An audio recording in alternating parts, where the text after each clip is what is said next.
Sa vision de neurotypique dit « Mon Dieu, c'est une nerd complètement folle ». Exactement, ce n'est pas ça, n'est-ce pas? Folle de nerd est exactement mon surnom à la maison. Mais bon, il voit ça comme un super avantage. Je connais le prix de tout ça. Je sais que je peux le faire, ma capacité de production est grande. J'ai suivi 2 spécialisations et même 2 licences en même temps. Maintenant, je fais mon master, j'ai la clinique et le travail de vulgarisation et blablabla. Je fais beaucoup, j'écris un livre et j'arrive à tout organiser sans problème. Mais je connais le prix pour moi.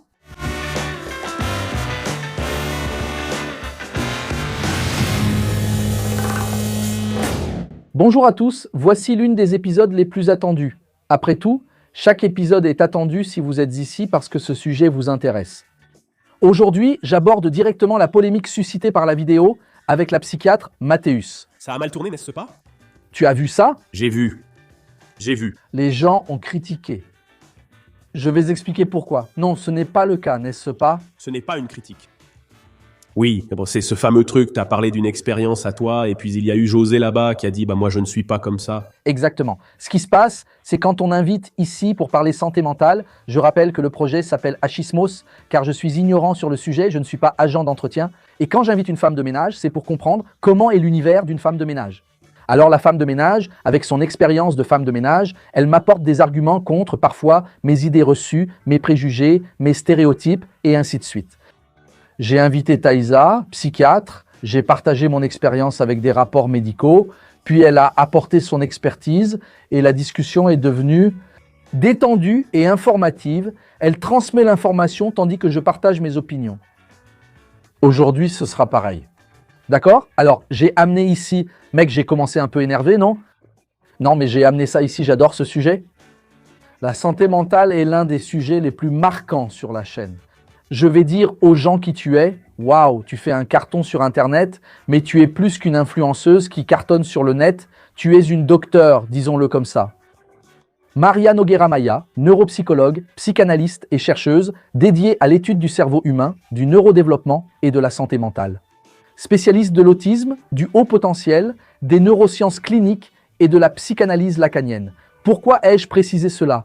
Pour éviter que tu dises « tu as juste croisé quelqu'un et tu es venu discuter ?» Non, elle travaille dans ce domaine. Oui, On peut commencer comme ça? on peut commencer comme ça. Je vais te donner le cadeau d'insider. Youpi! Je suis en insider aussi. Je suis en insider. Toi, en insider? Ah, c'est vrai. On fait partie de la bande Insider. C'est la bande insider qui arrive chez tous les psychologues du Brésil. Ils vont influencer l'esprit des gens. Ils vont manipuler les gens pour qu'ils portent insider. J'adore cette couleur. C'est pour toi. Parfait. Vêtements Insider à prix réduit, ici c'est toujours Achismos. Insider est déjà partenaire depuis presque 3 ans. J'aime vraiment qu'Insider rende ce projet possible. Si vous ne connaissez pas Insider, profitez-en avec le code promo. Ce sont des vêtements avec de la technologie. Pour toi qui as besoin d'un peu plus de confort pour ton corps. Parfois tu es fatigué, il fait chaud, tout ça, c'est le meilleur tissu que je puisse dire. Pas vraiment une maille, hein? Le meilleur tissu. Le meilleur tissu. Le meilleur tissu qu'il y a sur le marché. La maille de la collection féminine arrive déjà en force. Et maintenant, on va suivre le fil de la vidéo qui est « Quand j'ai vu ton CV, j'ai vraiment hésité sur par où commencer cette conversation. » Tu es autiste avec un diagnostic d'autisme et de surdouance, c'est bien ça? Je pourrais commencer la discussion là-dessus, sur ce que ça implique, j'aimerais aborder ce sujet. Il y a aussi le fait que tu sois psychanalyste. Oui. Et je pense que je veux peut-être commencer, même pour que les gens comprennent, par expliquer quelle est la différence entre un psychanalyste et un psychologue. Je crois que beaucoup de gens n'ont pas cette notion. Tu veux déjà lancer la polémique? Déjà commencer par la polémique. Déjà commencer pour que les gens restent. Eh bien, il y a psychiatre, psychologue, psychanalyste, psychothérapeute, etc. On a un peu de confusion là, parce que tout commence par psy, mais ce sont des choses différentes. Le psychiatre est le seul qui est médecin, d'accord? On va déjà séparer ça. C'est le seul qui peut prescrire des médicaments. Les rapports et médicaments relèvent du psychiatre qui collabore avec nous, psychologues, ainsi qu'avec le psychanalyste. Eh bien là, c'est polémique. Je crois, moi, Maria, que tout psychanalyste, moi, Maria. Ce n'est pas un consensus. Ce n'est pas un consensus, c'est un débat très animé. Je crois que tout psychanalyste devrait avoir une formation de psychologue. Tous les psychanalystes ne l'ont pas, parce que la profession de psychanalyste n'est pas réglementée, d'accord? C'est une formation supplémentaire que vous pouvez utiliser comme spécialisation si vous êtes psychologue, d'autant plus que la psychologie a été fondée par un psychanalyste, Freud, n'est-ce pas? Beaucoup d'autres sont venus ensuite, par exemple Lacan, qui est disciple de Freud et que je suis. Le psychologue peut aussi exercer dans divers autres domaines. Donc, tout psychanalyste devrait être psychologue pour avoir la compétence de prendre soin de la santé mentale des gens. Tous les psychologues ne sont pas psychanalystes, car le psychologue peut suivre de nombreuses approches différentes. Quand je dis de nombreuses approches, c'est parce qu'en réalité, je ne peux même pas toutes les nommer. Par exemple, la TCC, le gars fait TCC, Gestalt, il y en a plein, n'est-ce pas? Certains vont vers les RH, d'autres vers l'organisationnel, ou des courants comme la jungienne, lacanienne, kleinienne, winnicottienne. Il y en a vraiment beaucoup. D'ailleurs, ce serait même sympa qu'on fasse une série, je lance l'idée ici, pour qu'on fasse sur chacune afin de comprendre comment c'est. Avec C'est vraiment génial. C'est typique d'Achismos de faire ça, d'en prendre plusieurs ici. C'est vraiment sympa. 50 lacaniens contre un freudien, bagarre. Ça finit en bagarre, ça. La polémique commence. bagarre. Tais-toi, dès qu'on parle de la gauche, les mecs commencent à se battre. Désolé, vas-y. Non, merveilleux, c'est ça la distinction. Donc, il y a une formation en psychologie et une spécialisation en psychanalyse. J'ai compris. Oui, c'est ce que j'ai fait. D'accord, toi, en tant que psychologue, tu es lacanienne, n'est-ce pas? C'est ça. Qu'est-ce que c'est le lacanien? Lacan était un disciple de Freud qui a un peu élargi la théorie. Il s'est détaché de certains aspects et il l'a développé. Il met beaucoup l'accent sur le langage, sur les mots, sur la façon dont nous nous définissons et définissons le monde. Je m'identifie beaucoup à cela, donc j'ai choisi de suivre cette approche parce que je le vois beaucoup en cabinet. C'est une méthode qui profite beaucoup à mes patienteurs. L'analyse du discours, de la langue, n'est-ce pas, de la façon dont on se définit. De communication, tu veux dire? Oui aussi, mais c'est surtout, j'analyse spécifiquement les mots que les gens m'apportent en consultation, comment la personne se définit, comment elle utilise, quels mots elle utilise pour se définir et définir tout le reste. Ah, c'est cool. Les parents, les frères et sœurs, c'est bien plus que ça, n'est-ce pas? Lacan analyse aussi notre absence. Il dit que nous sommes constitués d'absence, donc tout nous manque. On fait très attention à ce qui nous manque, n'est-ce pas? Parce que c'est ce qui nous constitue et que nous ne pourrons jamais combler.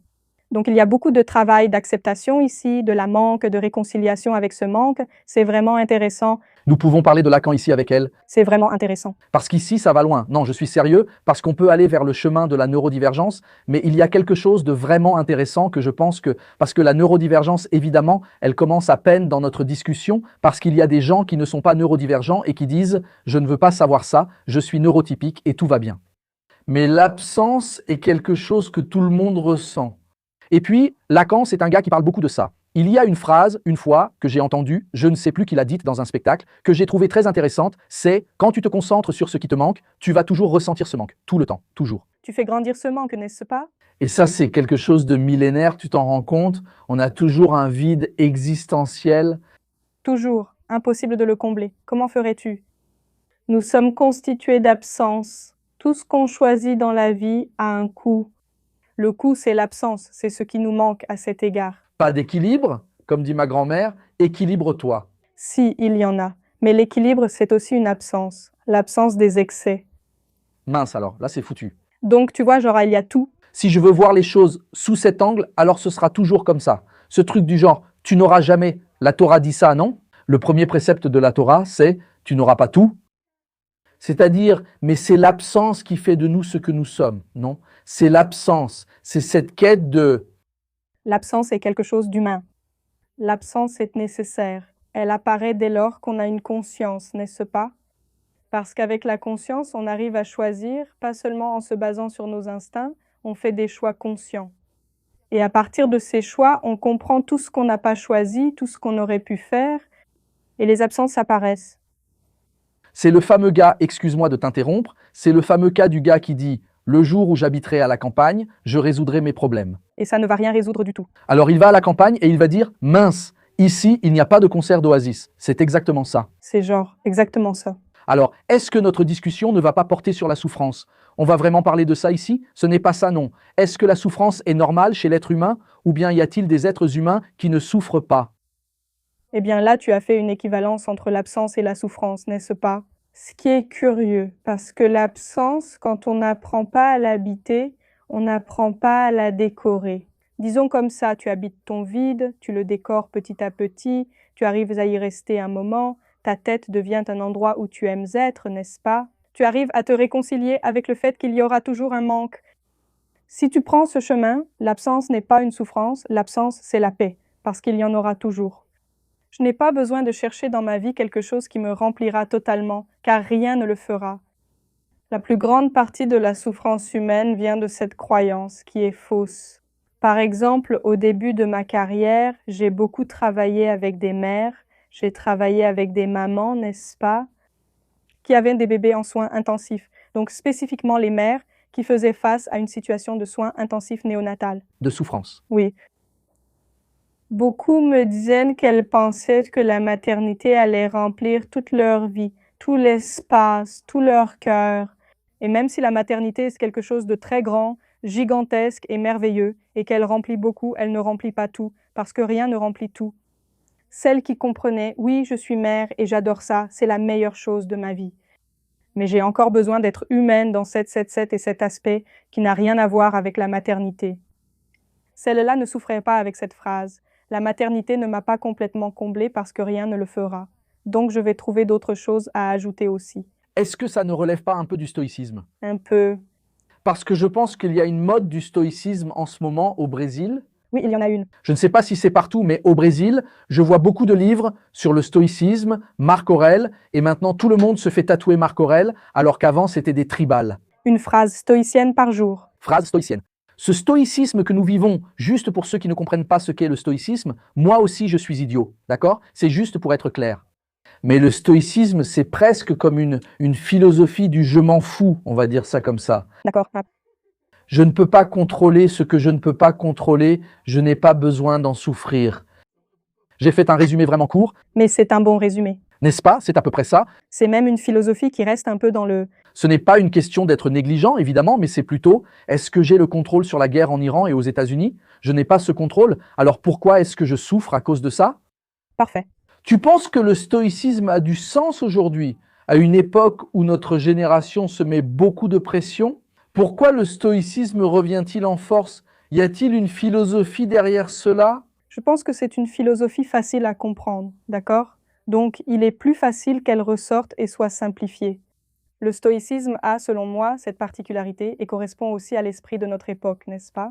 On a cette agitation, cette anxiété, un esprit anxieux qui veut toujours chercher, et le stoïcisme, lui, va à l'encontre de tout ça, n'est-ce pas, en revenant à ce qui suffit. Je pense que plus de coachs recommandent de se lever à 3h30 du matin pour travailler, plus le stoïcisme gagnera en succès. Ça va avoir du succès. Et vice-versa, si le stoïcisme explose dans le monde, les coachs vont bientôt recommencer à exploser aussi. C'est presque comme un cycle du genre. C'est un cycle. Pour maintenir cet équilibre, on dépasse la limite de la question. D'après ce que tu observes, même dans tes consultations, tu le vois, dans cette quête de compréhension de la souffrance, on va vraiment au-delà de ça. Qu'est-ce que tu observes de tes expériences? De la souffrance? Oui? Mon avis sur ce sujet est controversé. Allons-y, commence ici. Coupez, commencez à enregistrer les extraits. Non, je plaisante, vas-y. Voilà, je pense que nous vivons dans une exagération de la souffrance où tout devient quelque chose de bien plus grand que ça ne devrait l'être, d'accord? Et je vois beaucoup ça quand on emploie le mot traumatisme pour tout. Un traumatisme, c'est quelque chose de très important, d'accord? Un traumatisme, c'est un événement auquel notre psyché, notre esprit, n'a pas les outils pour faire face et il y est confronté, il doit s'adapter et il trouve des moyens de le faire. Ça, c'est un traumatisme, d'accord? Sur Instagram, tu fais défiler le fil, tu lis « j'ai été traumatisé », mais en réalité, ce n'est pas vrai. Parce que le gars ne m'a pas servi la nourriture comme je voulais. Non, j'ai été traumatisée parce que je suis allée dans un restaurant, j'ai vu ça l'autre jour, je suis allée dans un restaurant horrible, on m'avait dit qu'il était super, j'ai été traumatisée par le restaurant, j'ai dit mince, un traumatisme, tu n'avais pas d'outils pour gérer ça, genre ne pas aimer la nourriture? Waouh, il manque vraiment quelque chose là. Alors, mais est-ce que ça arrive? Parce que nous, à mon avis, je rappelle, je suis bête, elle est spécialiste, le gars lui refile la question. Ne me mets pas la pression, c'est lui qui la met. Le problème de cette vidéo, c'est elle. Je plaisante, mais je pose des questions selon ce que j'observe, et j'observe tout de façon ignorante. Tu penses qu'on n'est pas préparé émotionnellement? Et là, je vais poser une autre question. Cet excès, on va parler de la dopamine, on va parler de plusieurs questions qui se passent aujourd'hui dans la société. Mais j'ai l'impression que notre corps n'a pas été préparé aux stimulations qu'on reçoit aujourd'hui. C'est exactement ça. C'est ma vision. Oui. Je ne sais pas si j'ai raison ou tort. Tu as abordé une théorie évolutive très intéressante, qui est la théorie du mismatch, appelée désaccord évolutif, qui est essentiellement une théorie d'accord, une théorie qui affirme ou théorise que nous avons un cerveau qui n'a pas évolué au même rythme que notre technologie et donc il n'est pas capable de gérer le contexte actuel.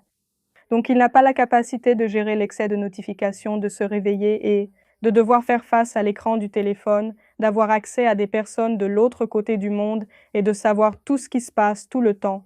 Et c'est pour cela que nous sommes devenus chroniquement anxieux. Parce que j'ai lu que ça a dépassé le cancer. Oui, L'anxiété a dépassé le cancer comme maladie. oui, la maladie du siècle. Oui, continue. Eh bien, donc on vit dans une structure de société qui est néfaste pour notre cerveau. Notre cerveau ne s'est pas adapté. Il ne va probablement pas s'adapter parce que pourquoi s'adapterait-il à une structure qui lui est aussi néfaste? C'est cette stimulation constante, le cerveau a besoin d'ennui. C'est l'un des outils les plus puissants pour son fonctionnement. L'ennui, il a besoin d'un peu de monotonie, il a besoin d'automatismes qui lui sont bénéfiques. Mais comment peux-tu dire que le cerveau a besoin d'ennui alors que Virginia publie à fond? Je dois cliquer et voir ça. Je veux voir ce qui se passe. Il se passe beaucoup de choses. Et je vais te dire, oui, j'ai beaucoup changé. Vraiment, c'est comme ça. Je suis devenu une personne beaucoup plus anxieuse récemment qu'avant. Et peut-être que même ceux qui regardent peuvent le voir à travers mon témoignage. Peut-être, si tu te connectes, tu vas apporter ta compétence. Voilà ce que je veux dire. J'ai l'impression que l'anxiété que je pensais avoir, en fait, elle a été créée. Comme ça. Je n'étais pas aussi anxieux qu'aujourd'hui. Évidemment, je me rongeais déjà les ongles. J'avais déjà une prédisposition à être anxieux. Mais j'ai l'impression d'être beaucoup plus anxieux aujourd'hui qu'avant. Alors, je pensais que j'étais anxieux parce que maintenant j'ai 42 ans. J'ai un enfant, j'ai une femme, j'ai une mère, je dois m'occuper de tout le monde, j'ai un dromadaire. Mathus se plaint de son travail. Il faut augmenter le salaire de Mathus. Sinon, il va partir. Sinon, il ira chez Villela. C'est ça. Donc, je pense toujours que l'anxiété est liée à mon moment présent. Mais j'en arrive à la conclusion, moi, d'accord? Que ça a à voir avec la nouvelle vie moderne que nous menons. La question, alors, pour te faciliter, l'anxiété que tout le monde ressent de plus en plus, est-elle provoquée ou est-elle déjà innée chez la personne? Oui, nous avons une anxiété qui nous appartient, n'est-ce pas? L'anxiété est une réponse de notre cerveau. Elle est biologique et elle est nécessaire. L'anxiété, c'est ce qui te fait voir un lion dans la forêt et te dire « Mince, un lion, je dois fuir » ou « Si j'ai une arme, je vais me battre contre lui ». C'est ça, le processus de l'anxiété. La réponse de fuite, lutte ou figement de notre corps. C'est naturel.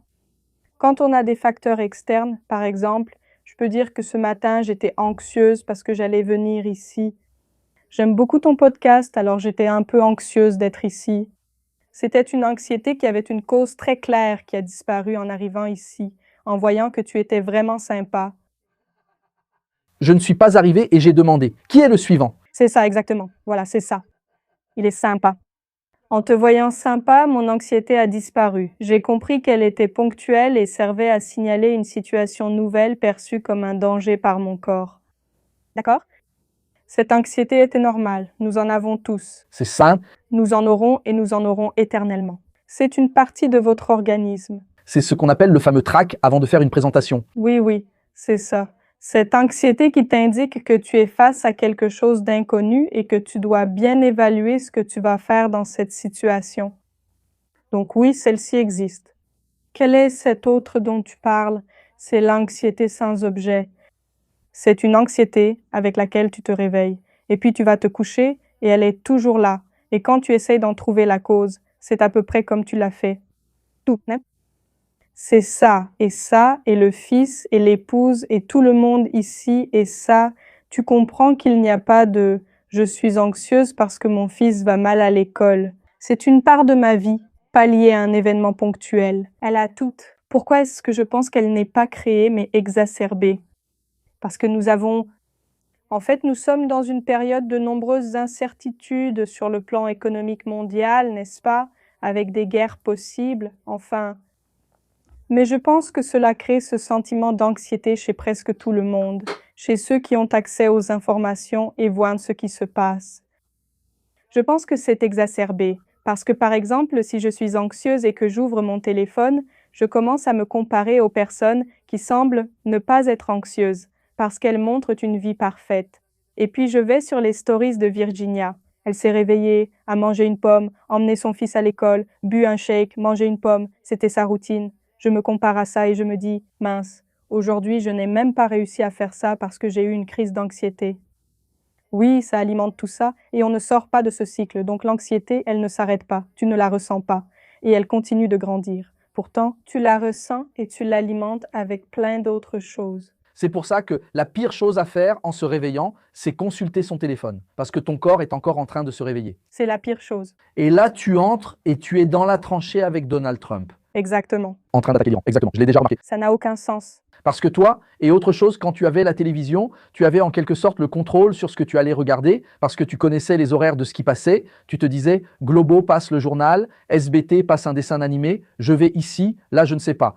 Tu fais ça comme ça, d'un coup, il y a genre, mince, c'est la guerre, tout à coup c'est, si tu ne fais pas ça, tu es un mauvais père. Si tu ne fais pas ça, tu es un mauvais travailleur, alors tu restes un peu... Puis ensuite, il y a une vidéo affirmant le contraire. L'œuf est bon ou mauvais, et tu vas prendre ton petit déjeuner sans savoir si tu dois en manger. J'ai compris. Tu parlais au début de Lacan, n'est-ce pas, qui est à la base de la psychologie, et alors je t'ai posé une question, je crois qu'on a commencé à s'éloigner, qui est... Quelle est donc la différence où la psychanalyse intervient-elle chez un patient différemment de la... Je sais que la psychanalyse prolonge la psychologie, mais quelle est sa profondeur ici? Oh là là, quelle question difficile. Il y a tellement de personnes plus qualifiées que moi pour en parler. J'espère que je ne vais pas offenser ma superviseure, ma psychanalyste. Je pense que la psychanalyse agit dans un domaine, je suis neuro, n'est-ce pas? D'accord. Donc, mon cabinet travaille avec la neuro et la psychanalyse, ce que beaucoup de gens considèrent comme une dualité incroyable. Mais une fois que l'on approfondit la littérature, on voit qu'elles sont en réalité très convergentes, n'est-ce pas? La neuro explique tous les facteurs biologiques, tout ce que nous avons dans notre cerveau, les mécanismes d'action, pourquoi le comportement existe biologiquement, n'est-ce pas? Et je crois que la psychanalyse vient combler l'espace de subjectivité du sujet, n'est-ce pas? Parce que chaque chose que tu vois en neuro est là, à la base biologique. Et la raison de cela, l'historique de ce comportement et pourquoi il s'est produit. En réalité, c'est très individuel et je ne peux pas généraliser car il faut analyser chaque cas. Chaque patient et chaque personne neurodivergente sont uniques. Donc la psychanalyse vient m'amener à prêter attention au sujet, à sa parole, à son expérience, à sa subjectivité. Ce n'est pas une chose de groupe, ceux qui ont le TDAH font ça. Ce n'est pas une chose de groupe. Le neuro, je vais l'expliquer de façon très simple pour que ce soit facile à comprendre pour moi et pour les autres. C'est presque comme ça, le neuro il évalue comme ça. Si tu as le TDAH, il est possible que tu aies ce symptôme. Oui, mais il utilise des ensembles de données. Je comprends. Quant à la psychanalyse, laisse-moi voir l'expérience de Mauricio. Ah, donc si Mauricio a envie de manger Mathéus, c'est parce que j'ai cette envie. Qu'est-ce que tu racontes, mec? C'est parce que j'ai un fétiche pour le pouvoir.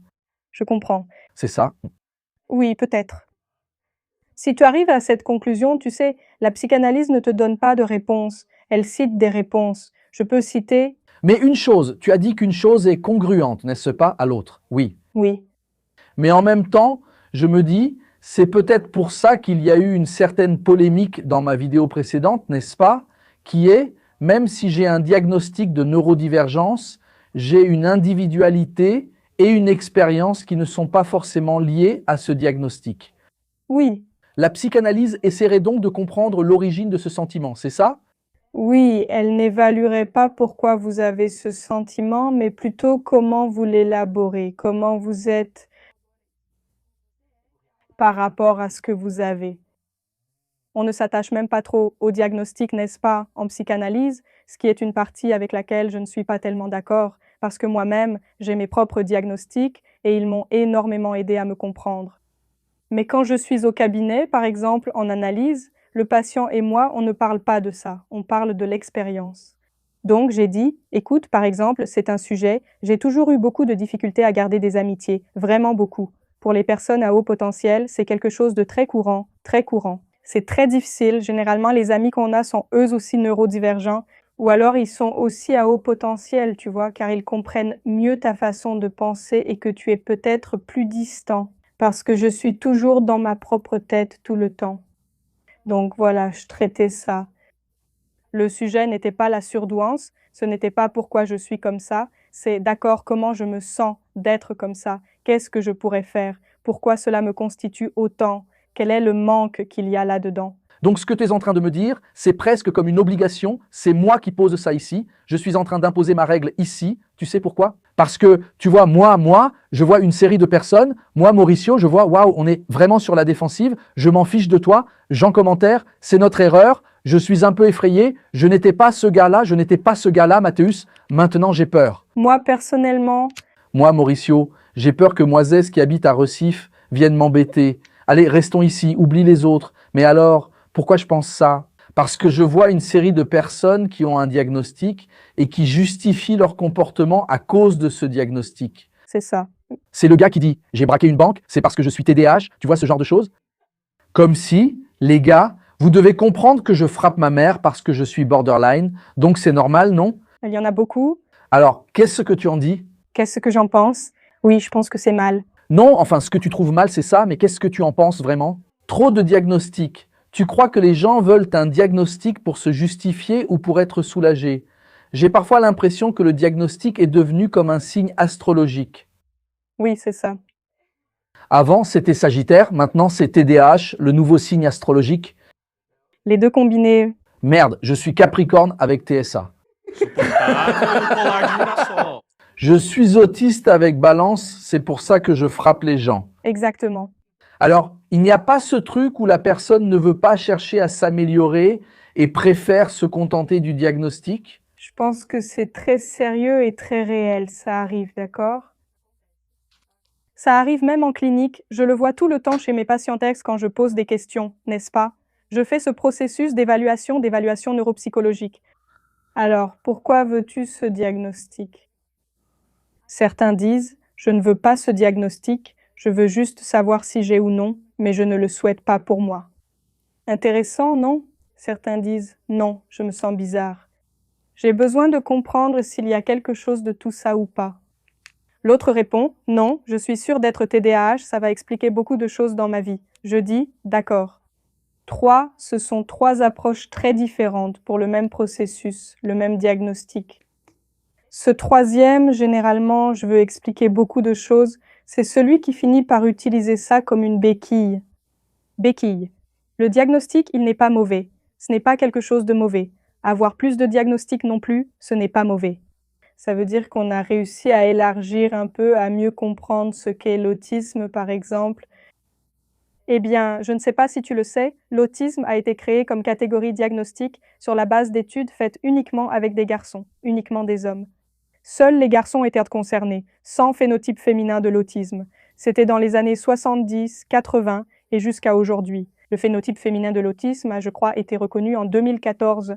Avant 2014, on ne reconnaissait pas l'autisme chez les femmes. C'était un peu ça, les femmes étaient diagnostiquées comme borderline, bipolaires, dépressives, anxieuses. C'était toujours TDAH, mais jamais autiste. Et l'autisme expliquerait tout cela, c'était le diagnostic, mais on ne posait pas ce diagnostic parce que le phénotype était celui-là. L'autisme, c'était comme le club de Giuliano Casare. C'était le club, voilà, juste l'autisme. Le club des garçons. Il n'y avait que des garçons autorisés. Giuliano devait dire « les gars, c'est le club de l'autisme » et pas le club des hommes. Mince, c'est sérieux? Il n'y avait que des garçons. Comme on n'étudiait pas les filles, on ignorait le phénotype féminin de l'autisme. Et les filles ne correspondaient pas au phénotype masculin pour des raisons évidentes, n'est-ce pas? Et donc, petit à petit, la catégorie diagnostic s'est élargie et on a eu plus de diagnostics. Parce que les gens sont plus conscients, ils cherchent plus. Les soins ne sont plus aussi chers qu'avant. C'était absurde. Avant, c'était impraticable, mais maintenant, c'est intégré au système de santé publique avec des évaluations à plusieurs niveaux et différents prix. Et la catégorie diagnostic s'est vraiment élargie pour inclure plus de personnes qui correspondent aux troubles, mais qui ne correspondaient pas à ce phénotype initial. Ainsi, le diagnostic n'est pas mauvais et son augmentation n'est pas négative. C'est bien. Les gens se comprennent mieux et ont plus d'outils pour faire face. Par exemple, les femmes autistes ont une forte propension à avoir de graves problèmes intestinaux. J'en ai. Des problèmes intestinaux toute ma vie. J'en ai toujours eu. Je suis la personne qui a eu le plus d'infections et d'intoxications alimentaires de l'histoire, demanda André. Est-ce que ça a un rapport avec l'autisme? Ça a un rapport avec l'autisme. À cause des textures que tu... Ce n'est pas à cause de la texture. C'est presque comme une fragilité du système immunitaire et du système gastro-intestinal, en fait. Alors, pour t'expliquer exactement comment ça fonctionne, il va me manquer quelques mots, mais il existe cette corrélation. Elle est très étudiée. La femme qui sait cela ne s'en préoccupe pas autant, elle s'occupe plutôt de traiter cela, parce qu'on comprend que cela vient d'un diagnostic qui est par exemple l'autisme. Comprendre cela plutôt que de penser « je ne peux rien manger car mon estomac est bizarre ». Elle ne cherche pas de traitement, tu comprends? Diagnostic, qu'est-ce qui ne va pas? Si moi, une personne surdouée, et ma surdouance a été identifiée à 13 ans, d'accord? Parce que j'étais une enfant étrange, une enfant atypique. Donc voilà, j'avais mes particularités. Les hyperfocalisations. Oui, j'avais vraiment des particularités. Comme quoi? Alors, on sait beaucoup de choses qui viennent de l'autisme. Par exemple, je frappais ma mère. Non, moi j'avais l'habitude. Je lisais beaucoup de bandes dessinées de la Turma Monica. Mauricio de Souza était mon idole de toujours. J'ai écrit un livre pour lui à l'âge de 7 ans, dédié à lui, avec des poèmes et tout. C'était mon idole, j'étais amoureuse de Mauricio de Souza, déjà étrange à l'époque. Et puis, je lisais une BD de la bande à Monica chaque soir, avant de dormir. Et je devais manger une pomme. La pomme devait être finie exactement au même moment où je terminais de lire la BD. Je lisais vite, donc ça allait. Ensuite, je devais boire un verre d'eau après ces 2 activités pour pouvoir dormir. Je voyageais avec mes parents. La première chose dont mes parents s'occupaient, c'était de trouver une pomme. Un beau jour, on a atterri à Londres. Je me souviens de ma mère, désespérée, parce qu'elle ne trouvait pas de pomme. Maria ne va pas dormir, et en effet, je n'ai pas dormi cette nuit-là car je n'avais pas de pomme. J'avais emporté 6 bandes dessinées dans mon sac à dos. Et s'il n'y avait pas de pomme, je ne dormais pas. J'aimais parler avec les amis de mes grands-parents. Je n'aimais pas les gens de mon âge. À 8 ans déjà, je disais « Oh, les enfants sont pénibles ». Très pénibles, je n'aime pas. Je lisais les livres de mes aînés. Mon frère a 5 ans de plus que moi. J'aimais lire les livres qu'il lisait. C'est encore comme ça aujourd'hui, mais maintenant c'est plus. Maria a dit « Il y a des choses, tu comprends ?» Tu as des frères et sœurs? Oui, j'en ai. Tu as parlé de tes frères et sœurs? J'ai 4 frères et sœurs. Et tu étais la seule dans ce... Je suis la seule neurodivergente diagnostiquée de ma famille. Et je suis la plus jeune. Je comprends. Donc ta mère a pu voir des schémas différents. Donc ce n'est pas quelque chose... Je comprends. Donc en étant cette personne, tu t'es découverte grâce à ce diagnostic de surdouance. C'est ça. J'aurais pu utiliser ça comme béquille, oui. J'aurais pu être sans amis, sans relation, car c'est plus difficile pour moi. Être la fiancée d'André m'est plus difficile. J'aime être la fiancée d'André, mais c'est plus dur pour moi. Et pour lui aussi. Je le sens, et pour lui aussi. Le pauvre, mais il le savait déjà et savait dans quoi il s'engageait. J'ai dit ça au 2e rendez-vous. J'ai dit « Écoute, je suis autiste, je suis surdouée, ça va être un peu difficile ici, mais si tu veux, voilà, je suis là. » Peut-être que j'ai compris vite. Apporte des sujets, apporte une pomme. Exactement, toujours la pomme. Et une bande dessinée, maintenant, c'est devenu un livre. Mais enfin, je me suis efforcée de faire en sorte que cela arrive pour moi. Je ne savais pas parler en public. Ma mère m'a inscrite au théâtre. En fait, j'ai été élevée dans une maison où il n'y avait pas ça. Il n'y avait pas d'excuses. Si tu avais un déficit, tu allais le corriger. Point final? C'était comme ça. Donc je pense que c'est ça qui devrait être l'état d'esprit, pas de se dire « je dois corriger chaque aspect de moi ». Non. Je me connais très profondément. Ici, je participe à un podcast avec toi. Ça me demande beaucoup. Je rentre à la maison et ne fais rien. Je ne vais pas travailler, je vais recevoir des gens cet après-midi, je vais rester comme ça. Bébé est en train de se reposer. Ça t'a coûté une énergie psychologique. Ça coûte toujours. L'enregistrement, ça épuise. Et j'adore donner des conférences. Ça épuise. J'adore ça. Mais je sais qu'après, je vais être épuisée. Donc, je dois avoir cette patience avec moi-même. C'est ça la connaissance de soi. Ce qui compte pour moi, c'est de le faire. Exactement. Tu as découvert la tienne, mais c'est vraiment cool. Mais tu comprends que je le fais? Non, ça va être beaucoup plus difficile pour moi, donc je ne vais même pas essayer. C'est la béquille. Ah, être en relation avec les autres est bien plus difficile pour moi. Alors je vais rester isolé. Je vais trouver des moyens de le faire. Je vais trouver comment le faire et réussir à expliquer à André où j'ai mal, car il ne sait pas, ce n'est pas là qu'il souffre lui. On propose déjà un cours d'introspection, mais on traverse une phase centrée sur l'individu, non? Je vais même te l'apporter. Neurodivergent et neurotypique. On dirait 2 faces opposées de la société. Oui, bientôt comme la gauche et la droite. Mon Dieu, je vois ça arriver. Oui, oui, c'est ça que je voulais comprendre. Parce que plus il y a de neurodivergents qui apparaissent, j'ai l'impression qu'on a plus d'acceptation et aussi le fait que, tu vois, donc, puisque vous, les neurodivergents, vous vous connaissez, alors vous n'avez pas besoin de vous adapter à ce qui est neurotypique. Donc, tout de suite, tu n'as pas besoin, disons, de faire semblant pour parler en public. Tu n'as pas besoin, je ne sais pas, d'apprendre à manger certaines textures. Tu n'aimes pas certaines choses. C'est déjà compris. Comment ça marche? Parce que c'est vraiment génial de te voir en tant qu'autiste. Tu parles, tu me regardes dans les yeux, tu discutes, alors que le fait de regarder dans les yeux, c'est quelque chose de très petit comparé à la complexité de l'autisme. Mais tu parles bien, tu te débrouilles bien dans les relations, tu es fiancé, et on voit beaucoup de cas d'autistes qui disent, genre, mec, socialement, je ne fonctionne pas, n'est-ce pas? Et alors, qu'est-ce que tu recommandes? Parce qu'il y a beaucoup de gens qui ont des enfants autistes maintenant et qui sont dans ce truc sur TikTok en disant « il est comme il est, donc ne stimulez pas » ou alors « stimulez ». Stimuler. Ah oui? Stimuler toujours. Et ainsi, la bonne stimulation, c'est de s'appuyer sur les points forts de l'enfant et de les développer, mais sans ignorer les déficits. Donc, vous avez des choses vraiment géniales. J'ai toujours beaucoup aimé les mots. Mon hyperfocalisation dans la vie, ce sont les mots. Je lisais le dictionnaire, j'ai toujours beaucoup lu, j'aime écrire. Tu lisais le dictionnaire? Je lisais le dictionnaire, d'accord.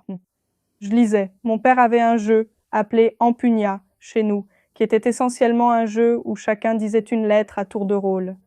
Et tu ne pouvais pas former un mot, donc tu devais faire en sorte que quelqu'un d'autre forme un mot avant toi avec leurs lettres, tu vois. Et pour bien jouer à ça, il fallait connaître beaucoup de mots, tu vois, et des mots différents.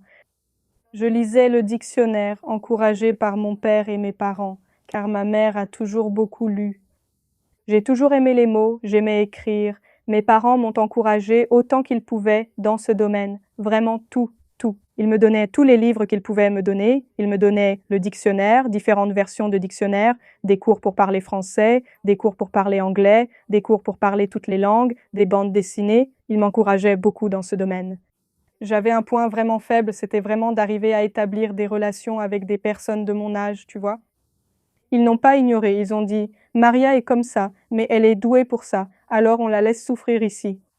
Non, ils ont dit « Écoute, tout ce qu'on peut faire pour lui faciliter la vie, même si c'est plus difficile, on le fait, alors faisons du théâtre ».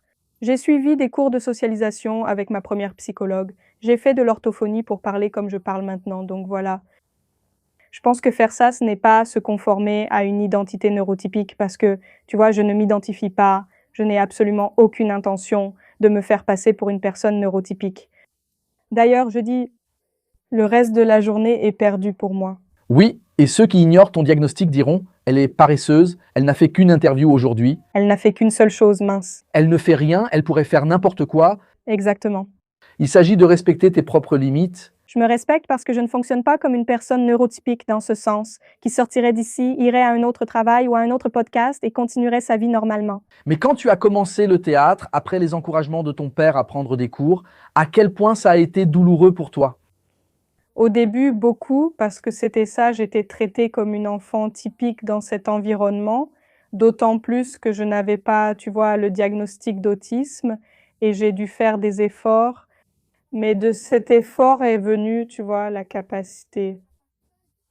Tout ce qu'on entreprend pour la première fois sera difficile au début. Qu'est-ce qui ne doit pas arriver? Une exigence de performance parfaite, ça je n'ai jamais eu. Tu n'étais pas la meilleure du théâtre? Je n'étais pas la meilleure du théâtre, pas du tout. En fait, j'étais vraiment mauvaise. J'avais même des problèmes avec la nuance, tu vois.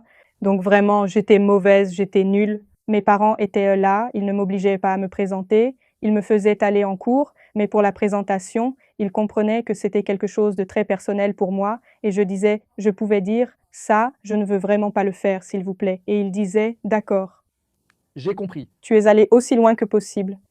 Le problème, c'est que tu n'essaies pas. C'est ça qui me dérange. Tu sais ce que je suis en train de conclure de cette discussion en analysant un peu tout ce qu'on a dit, mec, tout est vraiment complexe et je vais t'expliquer pourquoi. On observe plus de diagnostics de neurodivergence, pas forcément plus de personnes concernées. Certains attribuent cela à des causes spirituelles, d'autres à des raisons biologiques. Chacun a son opinion, mais la hausse des diagnostics, c'est un fait, non? Ce n'est pourtant pas avéré. c'est surtout une supposition. En même temps, on est en train de gérer des personnes que, par exemple, parce qu'on a eu une enfance dans le passé ou des parents plus stricts à l'époque, on a commencé à développer une instabilité émotionnelle. Donc, on fait face au monde d'aujourd'hui où les gens imaginent que tu as un enfant neurodivergent. Ton enfant est autiste. Ton enfant est autiste. Et tu es un parent qui ne veut pas faire de mal à son enfant parce que tu ne veux pas, d'une certaine manière, être un mauvais père. Comme ton père l'a peut-être été avec toi, ton grand-père avec lui, etc. Alors, tu commences à ne pas trop forcer ton fils à faire des choses, tu vois, parce que mince, il pourrait être contrarié et tout, alors même que tu dis ça. Mais la stimulation, c'est ce qui fonctionne. Et en même temps, là-dedans, il y a toute une série d'informations, de stimulation. En balançant tout ça dans la tête d'un enfant, d'une personne, c'est en gros ce qui provoque l'anxiété. Et elle aura une stabilité émotionnelle bien plus grande que celle que tu as en ce moment. Alors, quelle est la solution? La solution, c'est que tu le contraries au bon moment. Tu ne peux pas être le meilleur ami de ton enfant, mais tu dois être son père. Tu dois le pousser à faire des choses difficiles, sinon il ne deviendra pas résilient.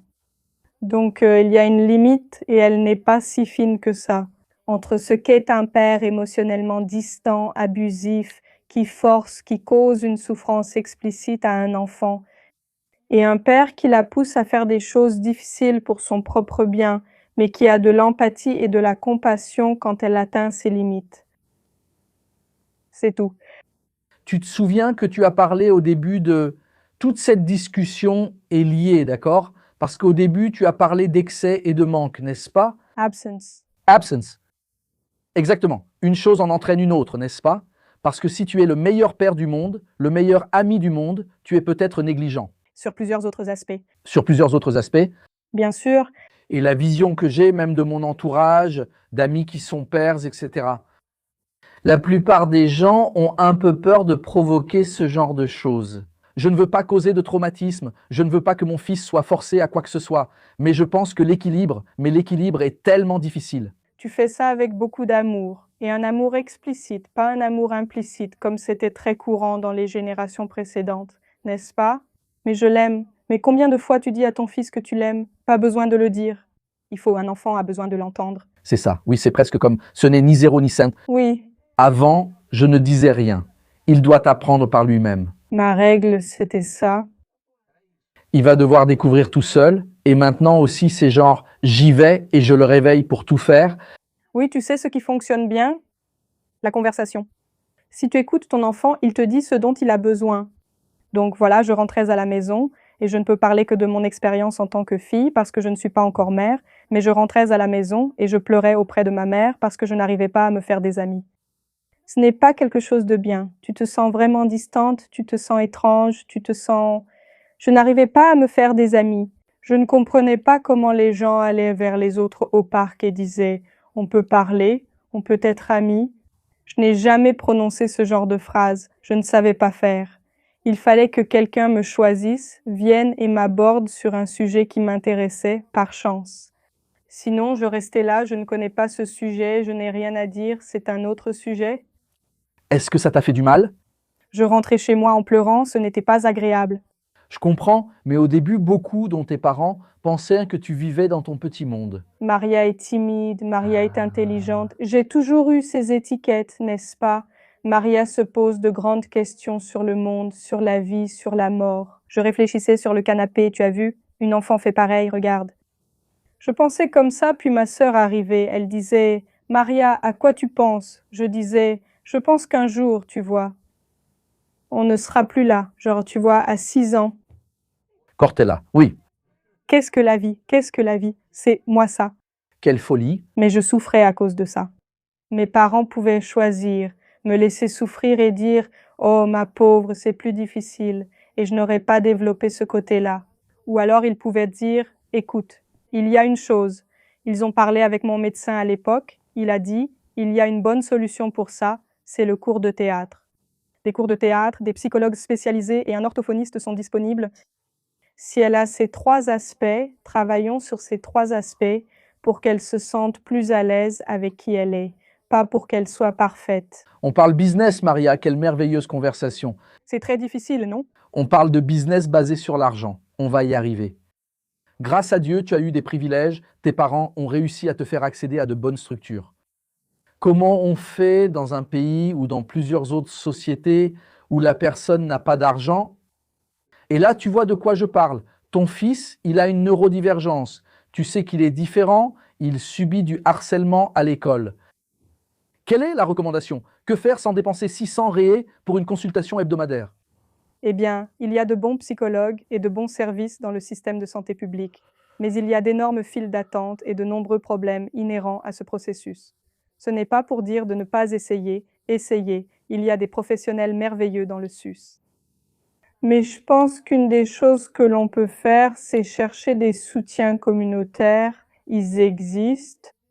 Je viens d'apprendre, ce matin, on vient de m'appeler pour me parler d'une église là-bas à Fortaleza, qui est la première à avoir une catéchèse spécifique pour les enfants neurodivergents avec des pédagogues formés pour s'occuper d'eux.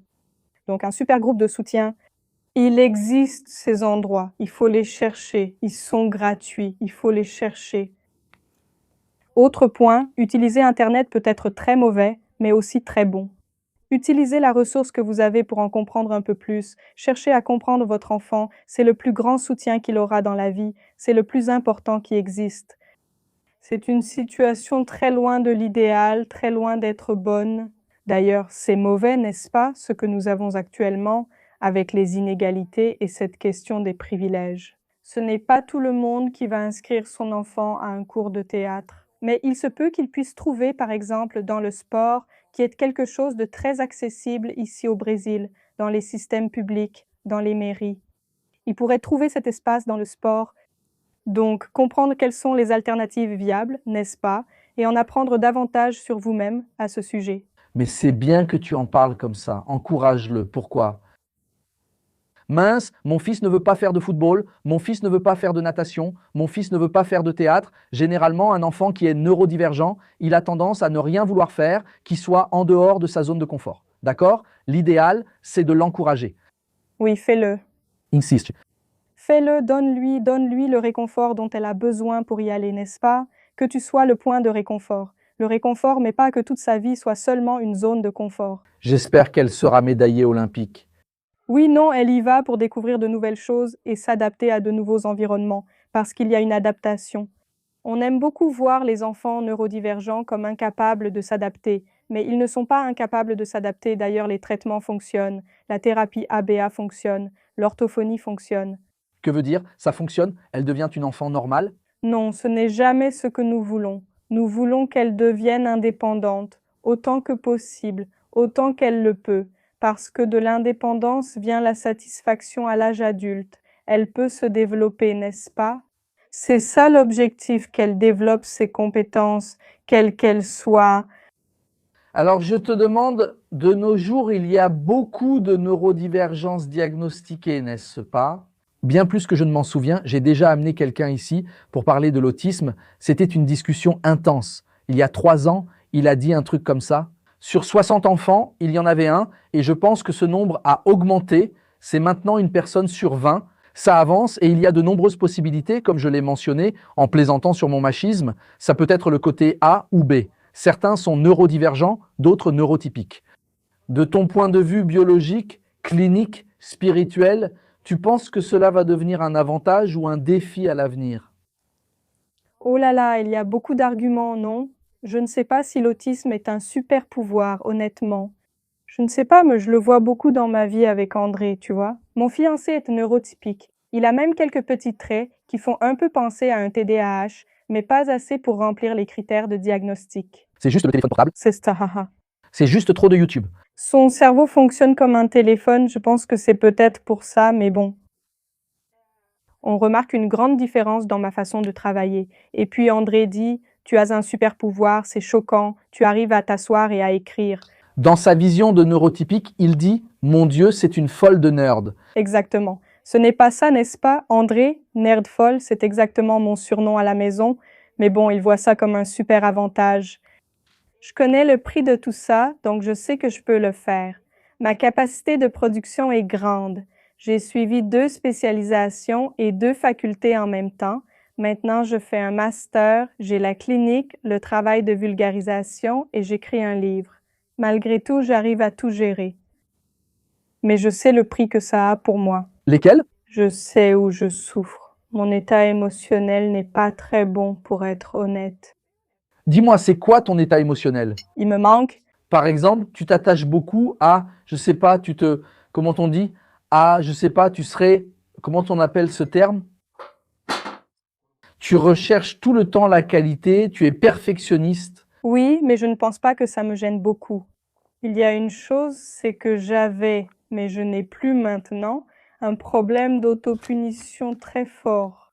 Donc, si ce n'était pas exactement comme je le voulais, je me punissais de plusieurs façons. Et donc, de plusieurs façons, j'ai eu des troubles alimentaires, j'ai déjà dû être hospitalisée pour anorexie, parce que vraiment, c'était comme ça. Si ce n'était pas bien, je ne mangeais pas. Ce n'était pas bien, ce n'était pas exactement comme je le voulais. Il y a eu une période où je me pinçais très fort, j'en devenais toute bleue.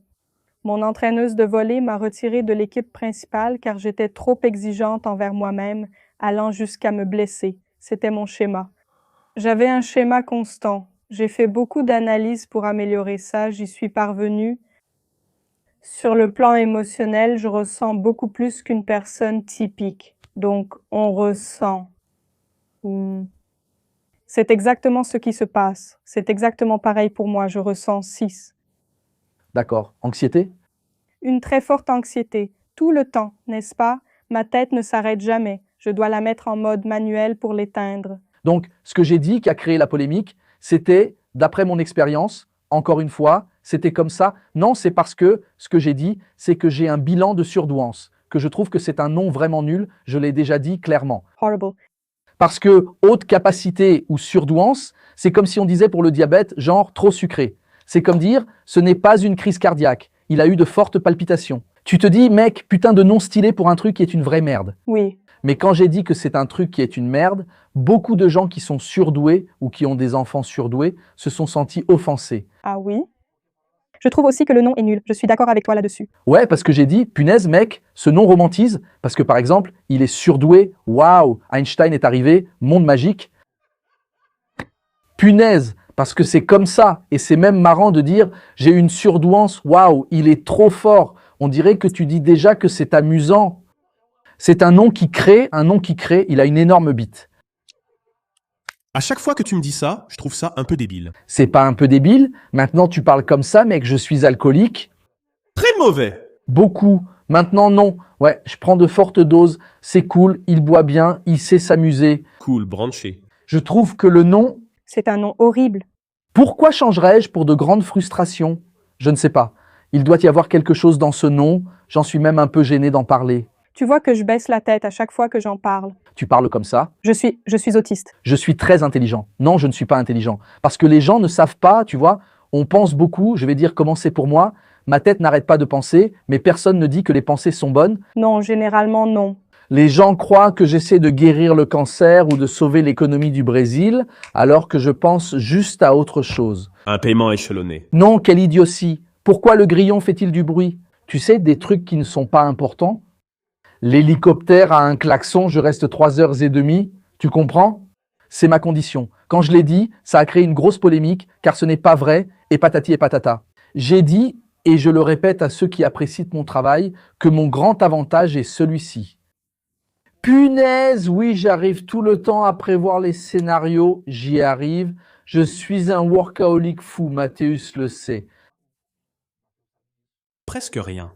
C'est en paix. Quand l'employé dit « Non, rien, ce n'est pas la paix », mec, non, je suis un workaholic fou.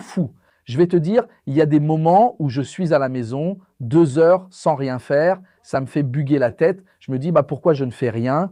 Il faut que je vais créer un projet. Je me retrouve à faire 36 projets, plein de choses, ce qui fatigue mon cerveau. Et alors, ma plainte, c'est que c'est le côté positif que les gens voient. Tu sais, il est toujours là à réussir, à créer des choses, mais en même temps, mec, c'est une fatigue mentale qui m'emmène dans un endroit très délicat. Ah, comme il est agité. Ouais, je trouve ça nul, tu vois. Alors, quand j'apporte cette provocation, Oui, on peut dire que les personnes neurodivergentes sont un grand atout en termes de productivité et un grand problème en matière de sentiments, de relations. Comment peut-on dire ça d'une façon qui ne va pas énerver Miguel à Niteroi? Ah, il y aura toujours un Miguel pour embêter les autres. Il existe une solitude intellectuelle, c'est ça que je veux dire. Ah, c'est ce stéréotype du génie torturé? Non, mec, non. Parce que je trouve que le génie, c'est nul. Ouais, mais c'est qu'il y a beaucoup Des gens surdoués qui sont mendiants, tu vois. Ce n'est pas le fait que tu... de personnes surdouées ne font rien de leur vie, faute de capacités émotionnelles pour gérer cela. Exactement, c'est ça. C'est ça. Alors, comme ça, un surdoué mendiant, je n'en ai pas encore rencontré, mais je pense qu'il n'en aurait pas conscience. Je pense que ça va exister parce que c'est le gars qui va être tellement en crise existentielle qu'il va arriver à un point où il succombe. C'est bien après le rapport, non? Ça devrait l'être. C'est ça, c'est quoi la vie? Alors je vais rester ici à la maison. Non. Il y a quelque chose d'intéressant. Les personnes surdouées se tournent souvent vers la consommation de drogue, n'est-ce pas? Totalement. Alcoolisme. Mec, je vais te dire, si je n'en consomme pas, c'est seulement parce que ça me bousillerait vraiment. Je ne sais pas. Mais la tendance, c'est de vouloir éteindre ton cerveau. Et pour vouloir éteindre ton cerveau, tu cherches des échappatoires. Tu te tournes vers l'alcool. C'est ça, ou alors une déconnexion totale, non? Ce serait ça, non? Ces drogues qui te laissent vraiment totalement léthargique et sans réaction. Tu as compris ce qui m'est arrivé avec l'affaire Zolpidem? Oui. Merci, reviens. Le cas de qui? Zolpidem? Il y a eu des spectacles auxquels je ne suis pas allé. À cause d'un Zolpidem? J'ai mélangé, je ne peux pas en parler, mais maintenant c'est dit. Tu es allé au spectacle. Je suis allé au spectacle. C'était ça le problème. J'y suis allé. Tu sais ce qui s'est passé? Je n'avais pas dormi. Pourquoi je n'avais pas dormi? Parce que je traversais un petit problème personnel. Ce n'était pas énorme, mais ça m'a empêché de dormir. Tu sais très bien ce que c'est. Je sais très bien ce que c'est. Il était 5 heures du matin, je ne dormais pas, et je me suis dit qu'il fallait dormir. Et alors j'ai pris des médicaments. À 5 heures du matin. Oui. Mais la journée est passée, et avec un autre médicament que je prenais, il semble que l'effet n'était pas passé. Le soir, j'ai fait mon spectacle après avoir assisté à un concert de Guns N' Roses et bu un verre de vin. Oups. Ouais, donc voilà. Oups, c'est déjà un gros problème. Ouais, là ça a été dur en fait. Et un petit caillou de crack. Non, j'ai juste pris 2 verres de vin comme d'habitude. Je bois beaucoup, je tiens bien l'alcool. J'ai bu 2 verres de vin, mec, j'ai décroché et je me suis réveillé sur scène. Et aujourd'hui, je dois une amende à 700 personnes. Non, je l'ai payé après. Mais moi, personnellement, j'ai bugué. Ma tête a bugué. À force de trop penser, j'avais besoin de dormir et j'y arrivais. Alors, est-ce une excuse? Non, j'avais tort. J'ai dû admettre mon erreur, mais c'est basé sur un truc qui n'était pas de la malveillance, ce n'était pas un manque de respect envers le public. Tu arrives à comprendre, c'est ça qui est bien, tu arrives à comprendre ce qui s'est passé pour ne pas te crucifier à cause de ça. Mais bon, c'est difficile. Cela ne signifie pas que tu avais raison. J'avais vraiment tort. Comprendre un comportement ne signifie pas l'adopter. Mais tu peux comprendre qu'il existe un ensemble de facteurs pour cela, et parmi ces facteurs, il y avait effectivement ta neurodivergence. Oui. Alors tu n'as pas besoin de te crucifier. Non, ça va, c'est passé. Je pense que le fait d'avoir été honnête, c'était encore mieux, même si les gens n'y croient pas. C'était mon honnêteté, c'était exactement ce qui est sorti de mon âme, ce qui s'est passé. Oui, tant pis pour ceux qui ne croient pas, ce n'est pas grave, j'ai au moins essayé d'être honnête. Oui, le point sur lequel je voulais revenir, c'est qu'il y a des personnes comme moi et comme toi qui sont celles qui ont ce problème. Waouh, mon Dieu, elles travaillent très bien, mais émotionnellement, elles sont instables. On n'est pas plus foutu, je vais te poser la question, qu'avantager puisque les robots arrivent justement avec les mêmes compétences que toi, du genre « Waouh, elle fait 45 livres en 3 minutes. Claude aussi. » Sauf que Claude n'est pas aussi émotionnel. Il ne pleure pas en le faisant. Il ne pleure pas en le faisant. N'est-ce pas? Claude, lui, il le fait, c'est tout. Ce n'est pas un problème ou, en fait, c'est une grande solution d'être émotionnellement instable parce que le robot n'a pas d'émotion. Merde, quelle question, punaise. C'est la question. Bon, ok, d'accord. Être émotionnellement instable, oui, il y a des gens qui soutiennent que c'est un avantage pour l'art, n'est-ce pas? Ressentir beaucoup te fait créer beaucoup. Oui. Créer de bonnes choses ou même de mauvaises qui touchent beaucoup de gens, cela devient bon, non? Je ne fais pas confiance aux artistes millionnaires.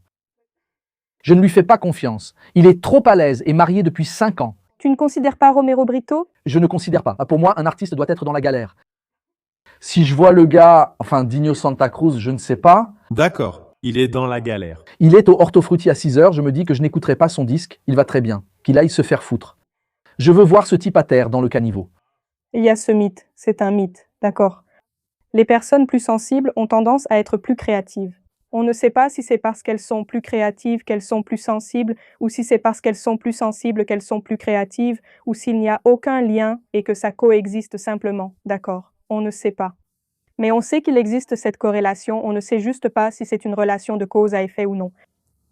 À partir de cela, on associe aussi l'instabilité émotionnelle, plus caractéristique de ces personnes très sensibles, à une plus grande capacité productive. Pour produire beaucoup, il faut bien puiser quelque part. D'un certain point de vue, c'est vrai. Votre cerveau en a besoin, il a des ressources limitées. Et toutes les zones de votre cerveau se disputent les mêmes ressources. Vous n'avez pas une quantité précise de GABA qui va uniquement à votre côté émotionnel. Ce n'est pas ainsi que ça marche. Il n'y a pas une quantité exacte de dopamine à un endroit, mais de la dopamine répartie pour diverses fonctions. Utiliser beaucoup pour une fonction retire à une autre, souvent l'émotionnel, l'un des premiers désactivés. Je ne sais pas pourquoi notre cerveau agit ainsi, mais il coupe à cet endroit. Donc, je ne pense pas que ce soit un avantage, d'accord, d'être émotionnellement instable. Je pense que c'est une caractéristique des personnes qui ont tendance à être très productives ou qui ont tendance à être très créatives, mais c'est aussi présent chez des personnes qui n'arrivent absolument à rien faire parce qu'elles sont paralysées par tout ce qu'elles ressentent. Il y a aussi ces personnes-là.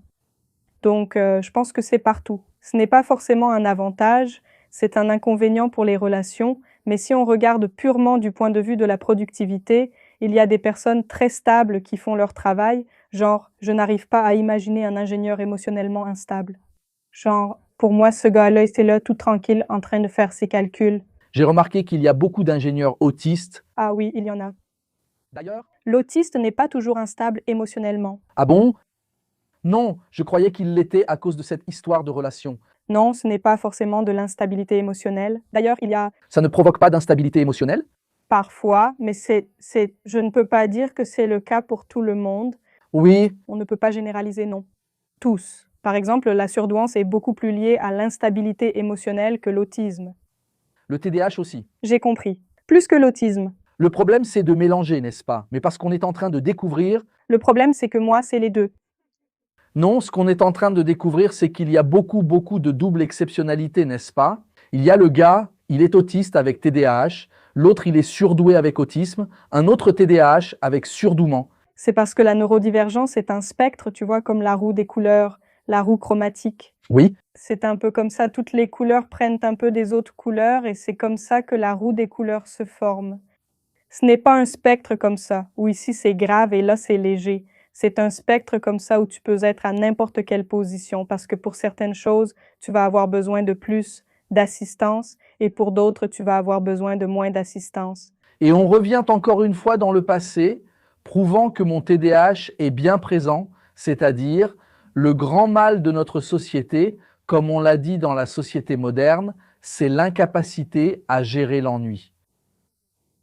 D'après ce que j'observe, les neurodivergents ont un problème très sérieux avec la question de l'ennui. Et alors? C'est plus difficile, n'est-ce pas?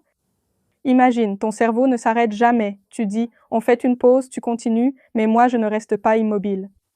C'est très douloureux, n'est-ce pas? C'est même physiquement désagréable. J'ai payé un cours de méditation, puis je me suis dit, mec, je paie pour rester tranquille? La méditation ne fonctionne pas pour moi, tu sais, je vais être honnête. Je médite et deviens anxieuse car j'ai l'impression de mal faire. Je médite à vitesse 2. Je suis vraiment nulle à ça, c'est nul. Et du coup, je n'ai pas envie de le faire, je deviens anxieuse et je me lève. Mec, tu sais pourquoi j'ai arrêté de méditer? L'histoire est incroyable. Je faisais une méditation guidée.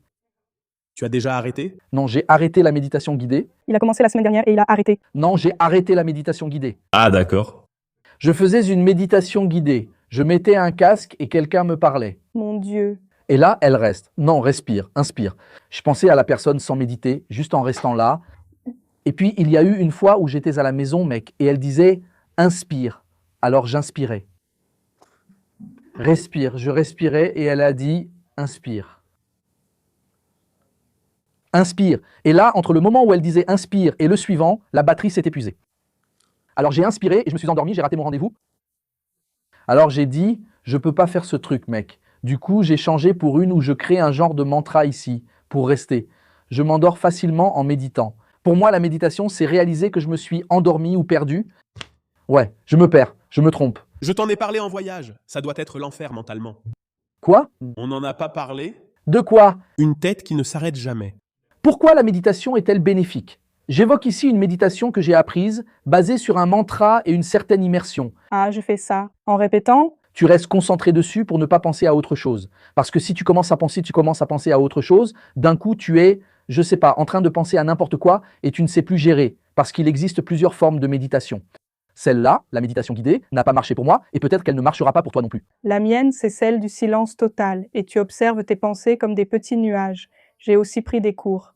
Quand elles passaient, j'avais une énorme anxiété. Je me demandais combien de nuages dans ma tête. C'était comme ça, tu vois. J'ai déjà eu... J'ai vécu ça aussi avec les nuages. J'étais comme ça. Ça ne marche pas pour moi. Non, oublie la pensée. Comment oublier la pensée? Je dois de l'argent au master. Je continuais à y penser.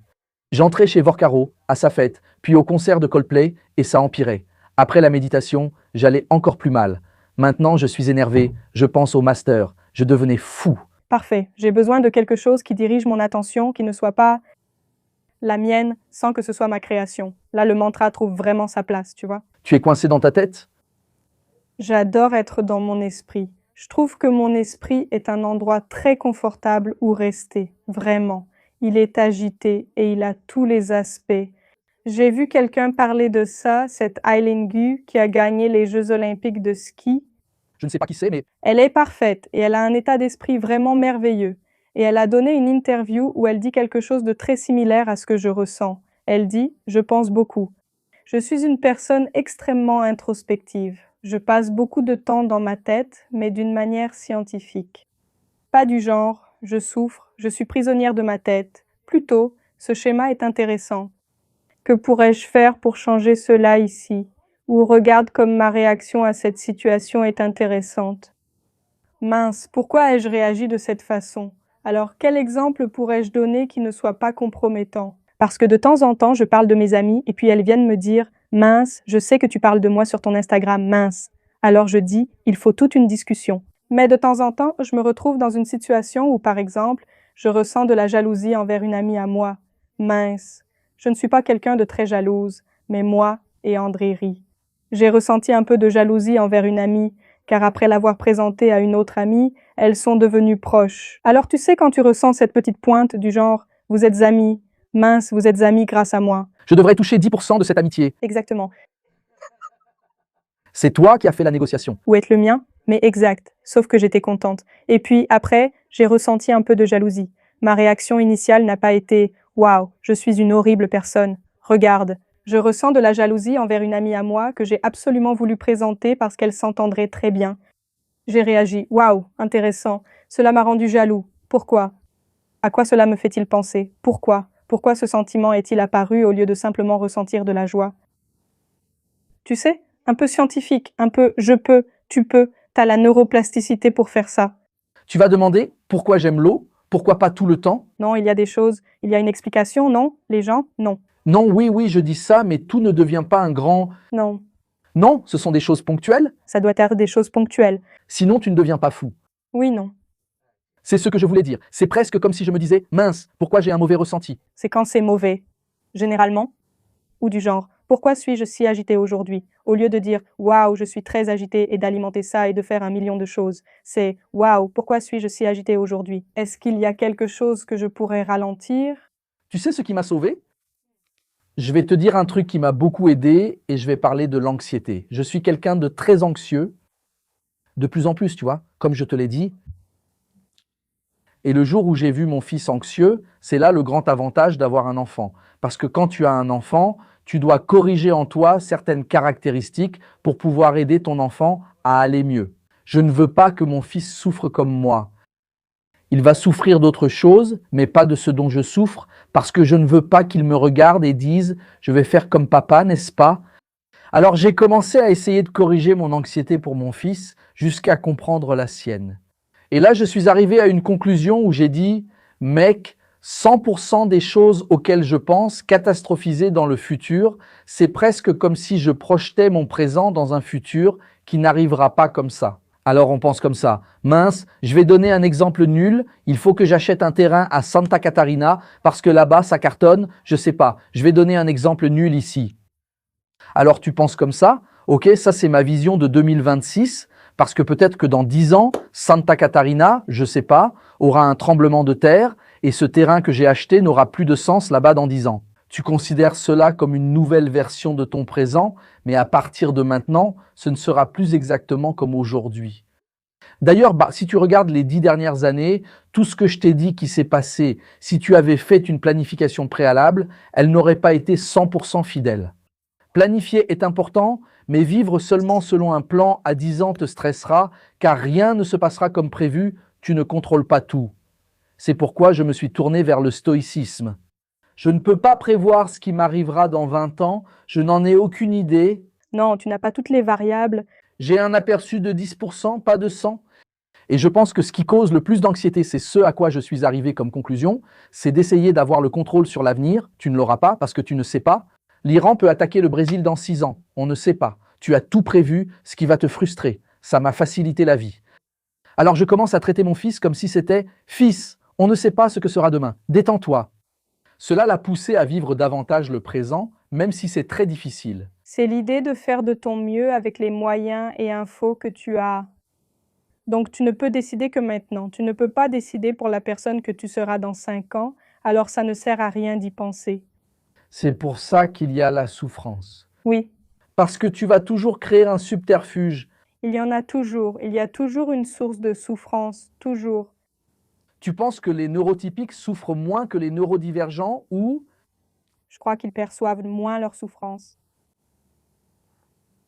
donc ils ne souffrent pas autant. Oui, Hé, attends, tu ne vas pas minimiser ma souffrance comme ça. Je souffre comme pas possible. on ne peut pas invalider. Quelqu'un va dire qu'on est en train d'invalider. Je ne sais pas. Donc tu ne sais pas. Je ne sais pas. Oui, mais je pense que Je ne pense pas qu'ils souffrent moins. Je pense que c'est ils souffrent différemment. différemment, oui. Je pense que l'intensité est différente. L'intensité est différente. Ta souffrance est différente de celle d'une personne autiste, parce qu'un autiste a beaucoup de sensibilité. Là où le neurotypique n'accède pas toujours, il a des difficultés ponctuelles, surtout puisque la vie est surtout conçue pour lui.